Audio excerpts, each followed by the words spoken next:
نہ مجھے کھانے کا ہوش ہے نہ پینے کا، تم نے مجھے بے حد پریشان کیا ہے، اب میں تمہیں نہیں چھوڑوں گا۔ بچوں نے کہا بتاؤ تو صحیح، ہم نے تمہارا کیا بگاڑا ہے، تم ہمیں کس وجہ سے مار رہے ہو؟ وہ آگے کوئی جواب نہ دے سکا اور گرفتار کر کے ابن زیاد کے پاس لے گیا۔ ابن زیاد نے ان بچوں کو قتل کرنے کا حکم دے دیا۔ اس شخص نے دونوں شہزادوں کو پکڑا اور شہر کے ایک گوشے میں لے جا کر باری باری اپنی تلوار سے دونوں کو نہایت بےدردی سے قتل کر۔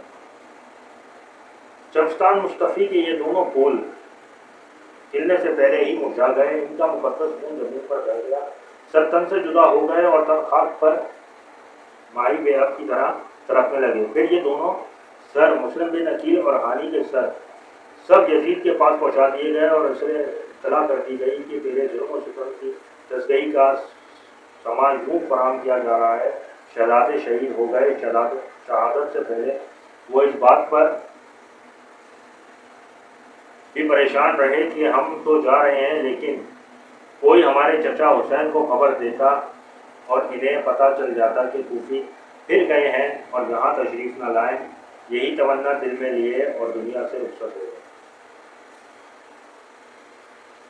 تبھی اللہ ذوالجلال نے، کیونکہ وہ رحیم ہے، کریم ہے، سب کچھ جانتا ہے، اور اس نے اتنی عبرت ناک موت دی تھی اس کو، یزید کو، کہ ابھی بھی اگر آپ لوگ یوٹیوب پہ یا دوسری جگہ سرچ کریں، انشاءاللہ تعالیٰ میں آپ لوگوں کو دکھاؤں گا، تو اس کی قبر کو دیکھو آپ لوگ کہ تنہا ہے، اکیلا ہے۔